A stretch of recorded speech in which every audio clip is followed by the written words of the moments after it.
bir qadın belə bir sual ünvanlayıb sizə. Deməli, bir övladı var onun, təqribən 36 yaş, 34 yaşı var. 28 il bundan qabaq atası ilə anası ayrılıb.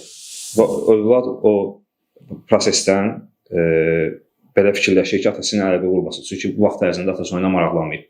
İndi isə ata əlaqəni bərpa eləmək istəyir. Ana da övlada nəsihət edir ki, atadır, haqları var, bərpa elə. Övlad isə buna soyuq yanaşır. İndi ana nigarandır övladı üçün. Necə eləsin? Yəni buna görə atanın hələ də haqqı var, yoxsa övladın soyuq davranmağa haqqı var? Bilirsiniz, əlhamdülillah, düzdür, ataların bu səhvlərindəndir ki, boşanandan sonra övladlarına baxmırlar. Heç maraqlanmırlar, laqeyd yanaşırlar.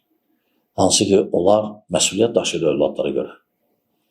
İndi övlad da belə gəl, ata özü çıxıb ona istəyir görüşsün, qoy görüşsün. Çünki hər halda atasıdır. Hər halda atadır, ona görə olmaz. Aydındır. Buna yaxın bir sual da var. Bəzən olur, ibadət əhlidir, ərdə və yoldaşı da ayrılırlar. Və qadın şəriəti bildiyi halda, şəriəti bildiyi halda şəriətin qaydalarına yox, məhkəmənin qərarına əsasən övladı vermir ataya, görüşdürmür və məhdudlaşdırır. Yəni orada qayıdmır, amma ayrılma səbəbi şəriət olur. Şəriətdə filan boşluqlara görə yoldaşından ayrılır, tələb edir ayrılmaq. Sonra övlad məsələsinə gələndə orada şəriətdən qaçır.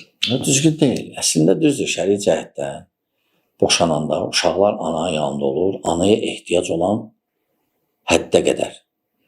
Yəni elə ki, artıq böyüdür, anaya ehtiyac yoxdur, yəni uşaq kimi deyil də, özünü idarə edə bilir. Uşaq seçim eləyə bilər. Amma uşaqlar atanındır. Ona görə uşaq atanın soyadını götürür. Hətta boşansa belə. Atanın soyadında qalır. Çünki uşaqlar atanındır.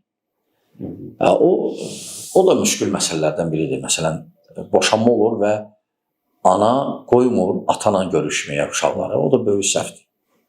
Sonra ana əziyyət çəkəcək. Ana əziyyət çəkəcək. Çünki necə olmasa da atanın yeri başqadır. Ananın yeri var, atanın da yeri var. Uşaq görməlidir atanı. Belə olmaz, günahdır. Atanın da haqqı var. Aydındır.